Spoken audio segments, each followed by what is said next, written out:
the mission to keep as many men on as many guns for as long as possible. We called him Doc. Welcome to Combat Vet Vision. And now your host, Aaron Chief Seabird. Hey, welcome to Combat Vet Vision. Hey, this is a platform where veterans get to talk about their issues as we went to combat, we dealt with things, how we came back, our transitions. You know, this is a platform where I get to talk about a lot of things that I'm dealing with throughout my time. I get to talk about it. You know, these are real thoughts. These are real things. These are real visions. These are real thought processes and how we're dealing with them. And sometimes I get my sponsors, supporters, and volunteers to talk about why they're doing what they do to help us out. And luckily today I have my good buddy Eric Pettepher. He's going to be talking with me today. We're going to talk about PTSD. We're going to talk about what we do for the PTSD Foundation. We're going to break it down, why it's important to get some help or camaraderie or whatever that looks like.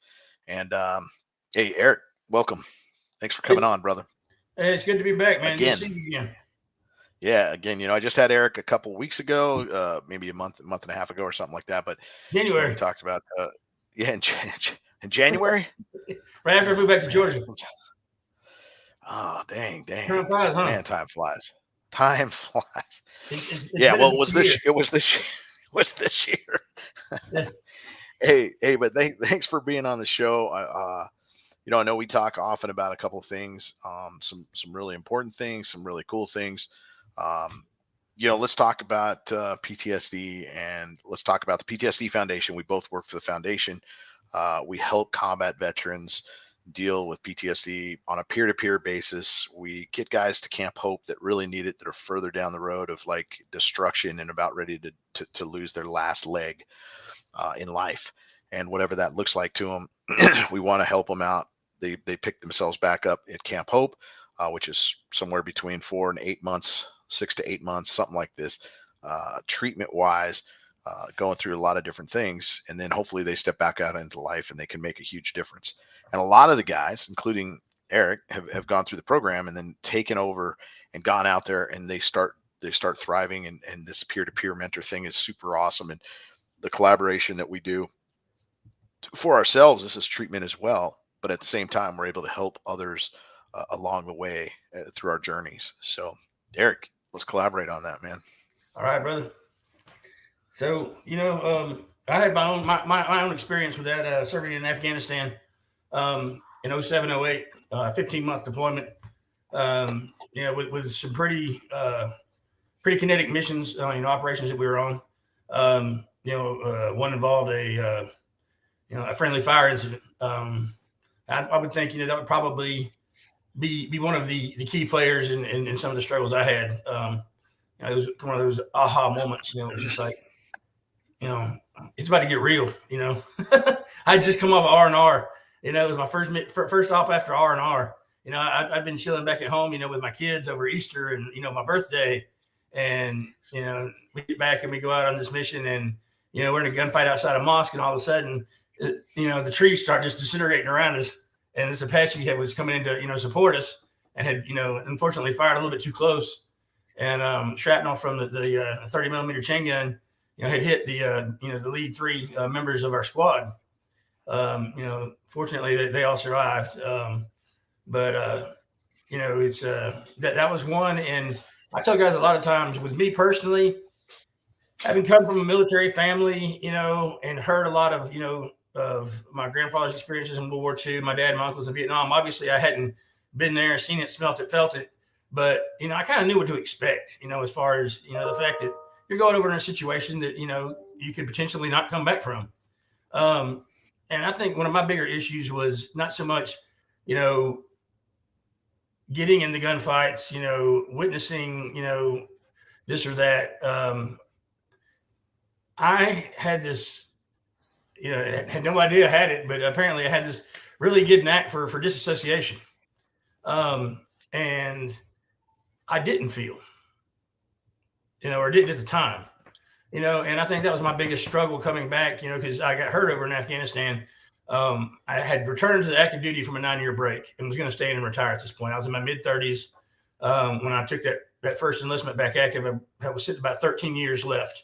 So at the end of that 3-year deployment or a 3-year enlistment, I would have had 10 years left. And I decided at that point, I might as well just stay in and retire. So, get hurt, get medically discharged. And, it was all of a sudden getting thrown back into having to be a normal human again, a husband, a father, a son, dealing with non-military issues and, a non-military environment. And I was just like, as far as emotions, I was just flatline, and some of the stories that I didn't even remember, I heard about later, talking with, family members and, my ex-wife and that type of thing. Some of the things she witnessed that didn't even register with me, that kind of drew a black and white picture of the level of, non-emotion I was at, was one of my biggest struggles. And, just that in itself, is when you start to realize that you were there and don't have that ability to feel normal emotion, or what would be perceived as normal. That kind of beats you up on, in itself. Nobody has to really do it for you. If you have, in my mind, half of a functioning brain, you can realize that, hey, I should be feeling a certain kind of way right now. And when you're not, for me, it started these internal questions of what's wrong with me? Why do I not feel happy in this moment? Or why am I not upset in this moment? And then sometimes the outburst of emotion where I didn't feel like in my mind there should be an emotion. It was like everything started spilling over, and it's like, okay, now I feel like, I'm a blubbering idiot for no freaking reason. Again, what's wrong with me? And, human nature, what do you do when you don't feel right? You try to do things to feel right. And of course, that led me down a road of, self-medication, and the VA was already supplying me with plenty of stuff for, chronic pain. So it made it easy, and, it can get really dark really fast. Yeah, I can totally relate to this because, I know my emotions, even now, they're still skewed, right? I'm sure you're still trying to sort yours out. I'm always trying to put it together, like you said, just disassociation, because we had a mission to do, and we didn't have time to grieve. We didn't have time to kind of feel. We just had to act to a point. And I kind of came to the realization that once I was there and I got tuned in, that it was just like I'm the Walking Dead, meaning I could die at any moment. I just have to stay hyper vigilant and try to stay alive, but I might as well assume that I'm dead, because it was just easier that way. And which is kind of a weird trigger to kind of pull your humanity out of your life for a while and to stay on the verge of this like hypervigilance, this like animalistic type behavior that, in order to fight the enemy, you got to become part of the enemy. You got to be like super ready to get it on, and to be ready to fight, to be ready to be vicious, to circulate this in your mind day in and day out and day in and day out takes its toll. And we talked a little bit about this, Eric, before. Remember, how, a lot of people, they're surprised by their PTSD. They get an overwhelming sense of danger, that their life is almost gone or whatever it is. In the civilian world, you get in a car accident, you get chased by a bear, you get whatever it is. It's not something that's necessarily an expected opportunity of constant fear and frustration and mangled thought processes. So our emotions get kind of shut down, and we learn to just kind of deal with it and roll with it. And when we come back to society and we try to adapt to it, it's sometimes very difficult to interact with our family on a certain level, or interact with people on a certain level, or connect on a certain level. Most of my connections still are more connected to my battle buddies and combat vets than anything else, because we were in it together, we served together, or we shared dirt together, or whatever it is. There is this really awesome bond to that. And so, we talked about, this being a time that we're going to talk about something about PTSD that's not only going to be relating to combat vets in this segment, but anybody who's dealing with PTSD. You got to measure it out in certain. It's going to help you out to listen to this podcast in some fashion, because you and I both can relate to the fact that we see civilians that need the behavior and that need the groups that we have, that need the camaraderie that we have, or need the connection that we have, but they don't connect like that. They don't have this connection in a lot of ways. You know, I talk about, you know, people go to church, they sit down, they listen to this great sermon, and it kind of touches them a certain way, but it doesn't allow them to kind of connect and like sit in a group and really kind of like open up. And I think we're all fearful of this opening up, you know, whether it's at work or whether it's because you're working in a certain environment, or you're a police officer dealing with all these things, and you're dealing with, you know, the constant struggle of surviving every day too. Firefighters and all these first responders, on a certain level too, but not to where, you know, in combat, you're out there hunting and being hunted at the same time. So it's a very, you know, it's a very apex predator against apex predator kind of feeling, kind of thing. So yeah, go ahead, Eric, fill in some more, brother. Appreciate you. Yeah, well, we were talking, you know, on a personal level, I believe it was about a week ago. One of us had brought up something that kind of breached the topic of the difference between single trauma and complex PTSD. And, you know, like I was saying at the time, you know, I'm working on my degree in human services, and about a year away from having it finished. And one of my psych classes, you know, because I go to school online, most of our finals are research papers or some type of presentation as opposed to a test.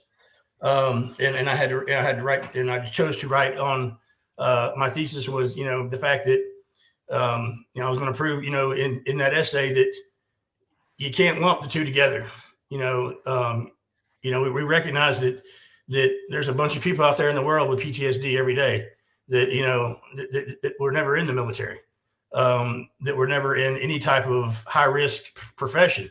But you can't take someone who saw one event one day in their life, and it needs to be, you know, and counseling for that one particular issue, and give them the same level of treatment or the same type of treatment as somebody who had constantly reoccurring situations, or one situation that started out as one event that, you know, in just a matter of seconds avalanched into, you know, a series of events, and each one of those events has to be addressed.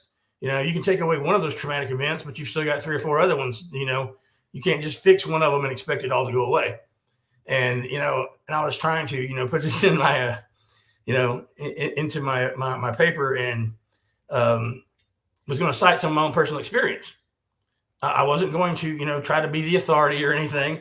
My plan was to cite some of my personal experience and back it up with, you know, scholarly, you know, resources. And my professor promptly came back and told me that I was not a subject matter expert on PTSD and that I could not cite myself. And I just had this light bulb go off in my head. And I said, "Oh, really? How about this?" You know, and I basically laid out this, you know, theoretical, you know, just a scenario that could have potentially happened, where you have a soldier who's on a routine patrol and comes under fire, and one of his buddies gets hit. So he rushes up to try to give him aid. And now in the process, he gets hit.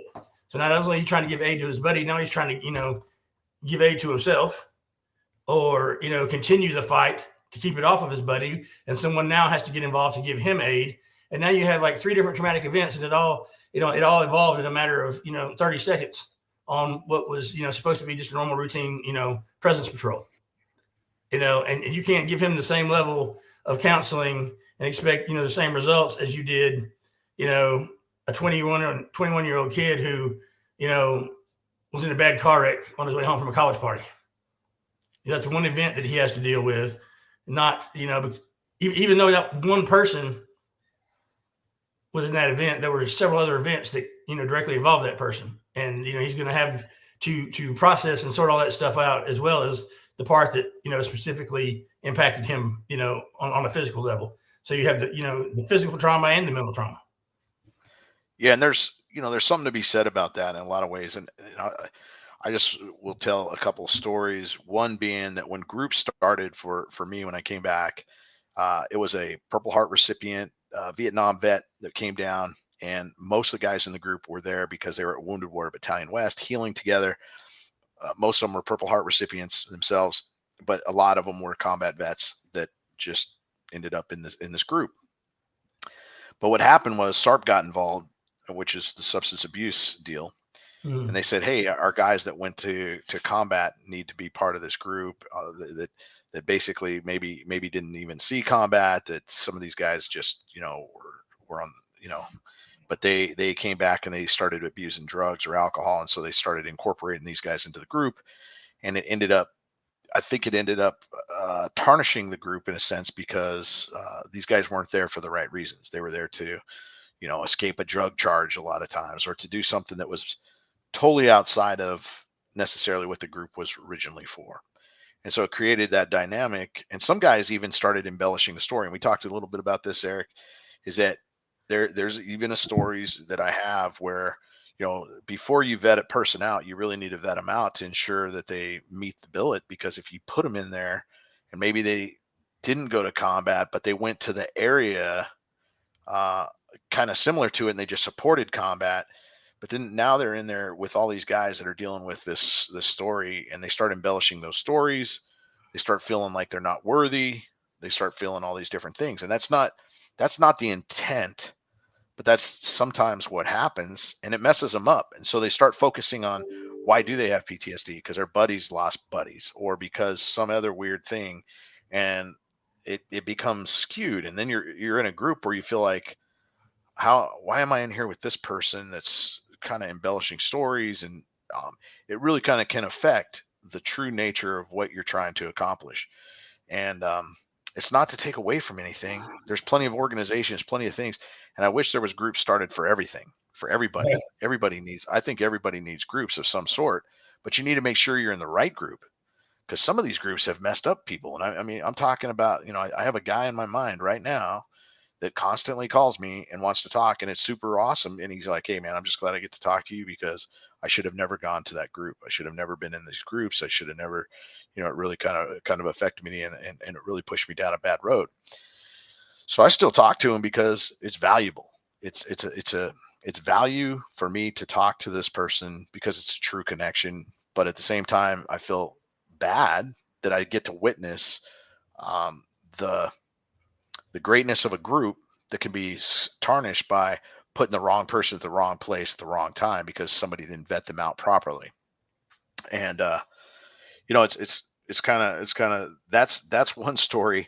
And then as you talk about this professor that kind of said, hey, you can't cite yourself, there's these rules that everybody puts in place in their minds, that kind of put you in a judgment place, like someone's judging you and saying, hey, they don't know what you've done. They don't know what you've done. And that's something, even when guys come to my group, I definitely don't want to judge them. But, a good story to kind of reflect on that piece was, being in the Navy, I was trying to coordinate a lot of things for Wounded Warrior Battalion West. And one of the cool things that we got to do was go to the underwater treadmill at Tri-City Wellness Center, because we didn't have this cool, high speed technology that has been developed, but the Navy hasn't vetted this out. The Navy, a lot of Navy medicine and all these different medicines, they're still on old school medicine, probably since Vietnam or beyond, and all of a sudden you got Wounded Warrior Battalion West standing up. You got the WBUs and the Army standing up and they're like, hey, we want to treat these guys like world-class athletes now. We don't want to treat them like this. So I called the Navy up and I said, hey, I called BMED. I was like, hey, we got this underwater treadmill, this organization that is Tri-City Wellness Center, they're an agency, how can we give them either a tax deduction or this and that? We're not a nonprofit organization. Or should it be Navy funded to pay for us to go to this program, because we're going to send so many guys to this program? Well, the Navy told me, said, hey, this isn't vetted out. And this is an underwater treadmill where it starts at ground level, so guys that are in wheelchairs or anything can participate. Super awesome. It sinks down into the water. 4 people can be on this thing. It's got awesome freaking flow of water jets, like to the point where it folds your stomach back. So it's totally massaging all my injuries, and it's like this super awesome thing. And I can watch my gait, because my ankle's got a bunch of shrapnel and it looks like the the Milky Way in there, and I'm trying to align myself properly so that I don't do more damage, but at the same time I still get a good workout and I get some muscles working right. And so I'm able to focus and try to adapt my step and my gait. And the Navy says to me, that's not a vetted thing. That's a novelty item. You can go down to Balboa and run up and down a swimming pool with the same effect. I said, I was like, hey, before you say anything like that, get in the water and do it with me first, right? To try it out. Well, Wounded Warrior Battalion West made it so that they put one of these in Wounded Warrior Battalion West. And they told MEB'd, they told the Navy's like, hey, you can't do that because you can't perform therapy because you're the Marine Corps. The Marine Corps says, hey, we're not doing it for therapy. It's for training. Yeah. So they relabeled it. They reframed that right away. Hey, it's for training. And my CO came down and actually tried it. My CO was involved the whole way and pushed for the underwater treadmill, which was awesome. Hopefully MEB'd has now taken a look at it and said, hey, this is a valuable piece of gear. But then I went to a meeting one time and I got to see this because the Marine Corps had to push. And I mean, we had to push hard for Naval Hospital Camp Pendleton to really kind of step up and start taking care of these guys. Because at first they were kind of like, hey, that's to their clinics, it's this and this and that. And so the medicine wasn't really speeding up. Mental health was a little bit lagging. We were trying to get it all squared away, but we pushed. And I remember the Surgeon General coming down of the Navy and basically talking, and he says, hey, I just want to remind everybody that it's still Navy medicine. Now, if you have to make a statement like that it's still Navy medicine, it might be because Navy medicine really wasn't stepping up at the time. Now, since then, they've really stepped it up. They've done a lot of really incredible things, but I was part of that push, and I know because my own abilities were I'm not a subject. I said, I'm not a subject matter on MEB'd's investigation on how this is doing, but I am a subject matter on how it works for me. Right. And I'm here to tell you, it's a very valuable piece of gear. It's one of the best piece of gears. I even got out and I still continued to up until the COVID, which COVID shut down Tri-City Wellness Center, and it's still shut down today because of that. So I no longer have that underwater treadmill at my disposal. I can still go to Wounded Warrior Battalion West and do it there from time to time.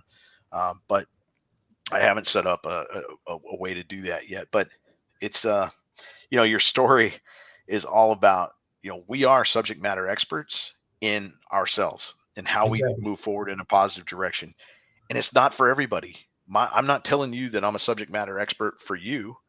And I don't want to ever come across like that, but I do want to come across like, hey, I do have some resources. And if these resources work for you, I want to hear back. I want to get that feedback because I want to make sure and check and balance. Hey, they worked for me, but they may not work out the same for you. Or maybe that resource is kind of burned out and not working so good anymore, but it worked really good when I had it. And sometimes that happens because you're like, hey, I have a really good resource, and that resource might fall off the wagon and not be a great resource after a while. But it's good to get that feedback. And I love having this aha moment connection with you on this because your professor gave you the same statement. Hey, you're not a subject matter expert, so you can't really talk about yourself. I'm only a subject expert on myself. So, because I'm doing the research. And I want to ask her, and when was the last time you were under hostile fire in Afghanistan, woman? Yeah, I guess that's the frustrating thing, that kind of what you were just talking about with the treadmill, is one of the biggest frustrating things. And you take PTSD out of it, just for a second, it could be anything, that deals with any type of therapy or treatment, especially dealing with the VA. Like you said, you may not be a subject matter expert for, the whole sample set, but you are for yourself.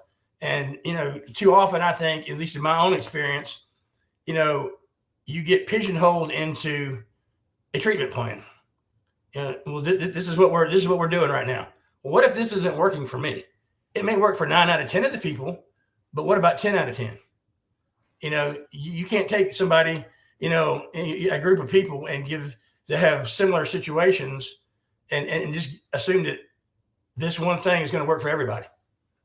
Completely kind of off topic from combat at all. I was having a conversation with my wife last night. I rode bulls competitively during my 9-year break in service, and I have a titanium rod in my left thigh, and my left leg didn't heal completely straight. Everything I do is skewed because of that. The way I sit, the way I run, the way I stand, the way I walk. It's my hip is off kilter because one leg is essentially a little bit shorter than the other. And so if I'm riding a stationary bike, I can't just sit square on a stationary bike like a normal person does, and things not hurt. I have to accommodate for that difference, or try to keep from injuring other stuff. Because if I go at it straightforward, because things aren't sitting where they're supposed to, I'm going to end up hurting something else.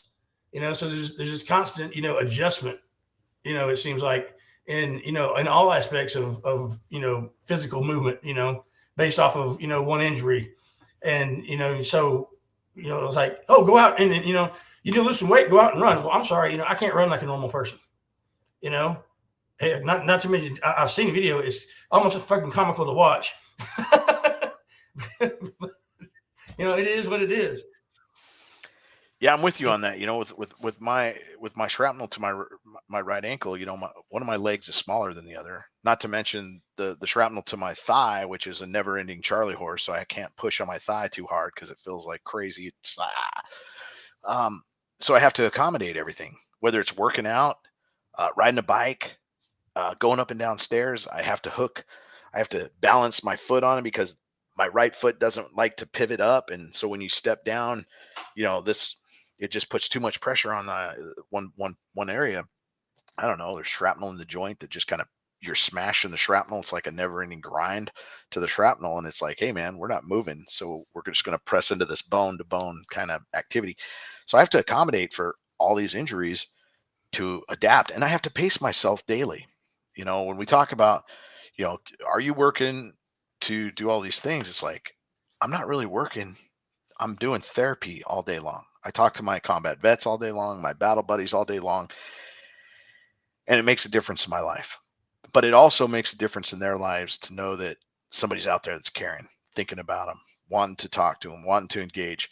And I can't keep up with them all, because I think we all have so many things going on. But like you said, man, when you're going through your stuff and only a few people reached out to you last year, I think it's because we think that you're doing great because you're doing what we're guys that are supposed to be in control of the situation. We're running groups. We're helping our vets out. Nobody's really going to check on us ultimately. It's like the meme I saw one time. It showed a soldier in his combat gear, and it said the only drawback or only problem was being the strong one is no one ever stops to ask if you're okay. Yeah, well, I will say I love 30 seconds out. This organization that puts these like sayings, 30 seconds out. And one of the other cool ones that they put out that really means a lot to me is no one's coming. It's up to us. Yeah.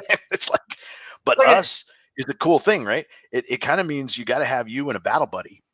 It should never be no one's coming. It's up to you. But if it is, you still got to figure out how you're going to do stuff, and you want to have the right gear at the right time and the right connections. Like that scene from Black Hawk Down. Humvees ain't coming, man. Exactly. We got to march our way out of here and run our way out of here and fight our way out. Yeah. No, but it's and this goes hand in hand, even with civilians and they're dealing with their PTSD. They can't just be in their mind all the time thinking like, hey, someone's going to come. Someone's going to come. No, you're there. You got to connect with somebody that maybe can relate to you. And you need to listen to things that are relatable. Maybe not all my shows or me and you may not relate to somebody else, but somehow or some way, you need to find a tuning fork that's going to tune you into somebody who you can connect with, who's your battle buddy. And I use that so often because Army of One was not a very good platform or saying, but Army of Many, Army in itself, the battle whole system. We've never gone by ourselves, but that commercial should have never made it out. It sounds good on paper. It gets you to sign the paper. Yeah, I'm ready to do that. But I get it. But really we gotta have that battle buddy somewhere. And then from there, the group thing is really important to me because I don't have to tell my story all the time to everybody. Everybody's heard my story somewhere, somehow. And if somebody leaves the group or somebody else leaves the group, somebody else has my story and always have to reflect on it. I might tell it, a couple weeks later, a couple months later. But if you lose your therapist, sometimes you're not ready to go talk to another therapist. People drop off. They're like, hey, my therapist retired. I don't need to go get that help. I don't need it. I don't want it anymore because I don't want to have to tell my story again. It goes You're like through the needing to same. fire him. Yeah. That's right. Once the fire's out, I'm not starting another one. No one's ever even fired. I fired a couple of therapists before. Yeah, or you fire them, right? And then you're like, hey, now what am I going to do? You know what? I'm so tired of therapists. I'm not going to do anything. I'm just going to go drink at the bar. That's my therapy. And that's not really that's not the route. That leads me to something else I was getting ready to say. You're talking about, having groups and that type of thing. That also comes to a point where, to a degree, you have to be okay with you. Because sometimes you're not going to have somebody right there. You have to post-traumatic growth. And this is post-traumatic growth. You have to be able to look at that mirror and be okay with the guy looking back at you. Because sometimes that may be the only person, that you've got right then. And being able to ground yourself, center yourself, talk yourself down. You have to be able to identify your triggers and then have mechanisms in place, that you can ground yourself with, because as much as we're there for each other, life is life. You called me earlier. I was driving down the road in the middle of a torrential downpour, trying to keep from wrapping my Challenger around a light pole, and I got the phone ringing, and I'm like, dude, I can't fucking talk like that. And I'm like, hey, that's good. That's good. I know we got the show in a couple of minutes, but hey, I'll be back on with you in like 20 or 30 minutes. I know I put that out there to you, but you're right. We have to be good with ourselves, and we got to go through this post-traumatic growth. Now, I'm not, there's not a cure for PTSD. If somebody tells you there's a cure, it's mind wipe. And I don't want to lose those memories either, because some of those memories really made me more resilient in a lot of ways, or made me more aware, or made me more, even though the awareness takes a lot of energy and all these things, you're right. I got to look myself in the mirror. I got to say, hey, what skills have I learned that I use to get myself in a better place without being destructive or chaotic? A lot of us have this chaos time, or this chaos that kind of builds up, and we blow up and it goes all over the place, and it's just horrible for the family. It's horrible for people. And we got to know how to reel that in. And sometimes, I consider it kind of a blob, and we take pieces off of it and we kind of mill it around. We're like, hey, I understand this, but there's still a huge core of non-understanding. And there's sometimes places we don't want to go, but eventually we need to go there and put some meaning or alignment to it. Even though it may not be controllable, there is some management to it. And we can only hope that we manage better the next time that we have to deal with some things. It's kind of like that. That terrible VA math that they use for rating disabilities. I don't have a clue, man. But there is some math behind it. Zero is a rating. It may not warrant money right now, but we are recognizing that it exists and it's there. And that's kind of like we were saying, you have to give it some type of, face. You may not be able to know how to work with it right then, but you have to recognize that it does exist and it's there. So that's like those things are like the zero rating with the VA. They're there. We're admitting that, yeah, you have it, but we're not ready to give you anything for it. But you touched on something a second ago. If I could back up real quick, when you were talking about people coming into the groups that didn't necessarily fit, the demographic. Just a second ago, we touched on the difference between single trauma PTSD and complex PTSD.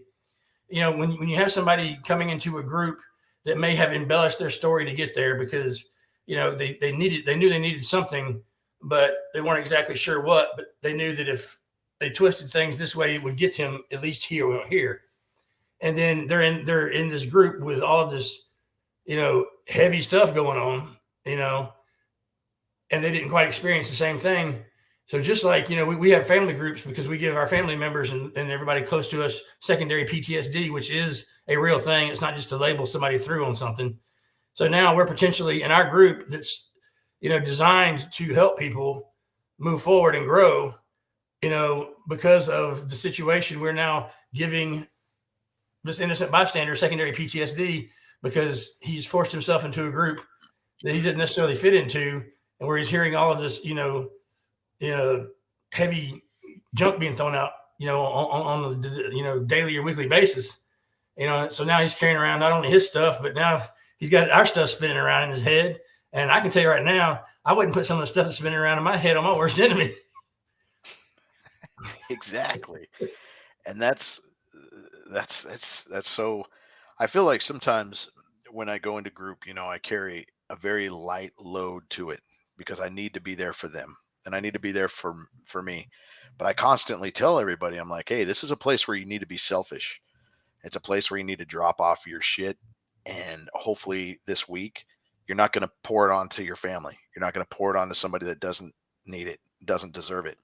And I listen to the outcomes of this, and listen to these guys say, hey, I ended up in a situation where I was at the shopping center and I was about ready to go crazy on this dude, and it just worked out because I was able to manage myself, and I knew Tuesday was right around the corner and I'm going to go to group. And so I'm like, man, I was going to take Tuesday off this week, but I better not do that. I feel like I just saved some innocent bystanders some very difficult problems and situations. Absolutely. But it's learning those management skills to be able to do that, right? And then you have to add into the factor, with the differences, the different PTSDs. I saw another statistic in my research that 80% of your veterans with PTSD had at least one pre-existing mental health condition that was on the diagnosable scale. They may have never addressed it. They may have never, been diagnosed with it officially, or even knew that they had it. To be honest with you, I'll come right out there and be transparent. I'm one of them. I didn't know I was ADHD until I was 45 years old. We're talking 8 years after I left the military. It wasn't something that was big in the 80s when I was a teenager. I wasn't diagnosable, but I showed markers for borderline personality disorder. And doing some research in that and seeing what a lot of those symptoms it looks like, I can look back on, my life, through high school and military up to now even, but now I'm aware of it. So I know what it looks like, but it explains a lot of things that I struggled with as a kid that nobody could really put their finger on. Reckless behavior, adrenaline seeking behavior, these intense relationships, falling in right off the, just as deep as you can go right off the bat. And then, 2 weeks later when it didn't work out, you're completely devastated. Oh my God, and false abandonment issues, all these things, that you hear people talk about sometimes, and they never opened up about them. So they were never diagnosed with them. But fast forward to present day, now that they're getting treatment for one thing, they're figuring out that they had, things that existed way before the military. So you're either, even getting more complex with it, I guess is where I'm trying to go with it. So it's not just as cut and dried as simple as, okay, I'm going to fix this, this bad memory. It gets a lot deeper. Exactly. We got a lot of deep things we can go into, and Eric, I'd love to get you back on here at another time again. And I think we can make this a segment maybe once every 2 months or something like that, and just kind of hash out, talk about the adrenaline rushes and the other things, the chaoses and the different things that are really affecting us in different ways, whatever that might look like between me and you. That'd be great to discuss. I know we gotta step away, but any last thoughts before we close it out? Just know, anybody that's listening, you're not alone. As much as it feels like it is sometimes, and as much as you think you are, you're really not. And in the grand scheme of things, the military it's a very tight knit community, and it's a small world. I run into guys, on the daily that are somehow connected, 6 degrees of separation, you call it whatever you want, it's a buddy of a buddy, whatever. And you're like, hey, I was at a Dodge dealership the other day wearing this ball cap, with a different patch on it. And the guy looked up at me and he started reciting, the long range surveillance creed to me. And I looked at him kind of funny, and he's like, when were you with the Lurch Company? And this was, 2003 to 2006, and here it is 2022, and he was in the same unit I was in a year or two after I left it, but knew a lot of the same people, so you're not alone. Reach out and contact somebody. They may not be able to relate with what you're struggling with right now, but they may have right there on their phone a number of somebody they can connect you with, so don't sit in the suck by yourself, because that's sometimes the absolute worst place you can be. I know sometimes in my darkest times is when I was by myself, and alone in my head is not a pretty place to be sometimes. So, reach out. You're not alone. You're not a unicorn, and there's people out there that can help you and are willing to. Yeah, Eric. If anybody wants to get a hold of you, how would they do that? Through me for sure, but go ahead and give your information out for that. Yeah, my phone number is 770-359-9749. That's a personal and work cell. I answer it all the time.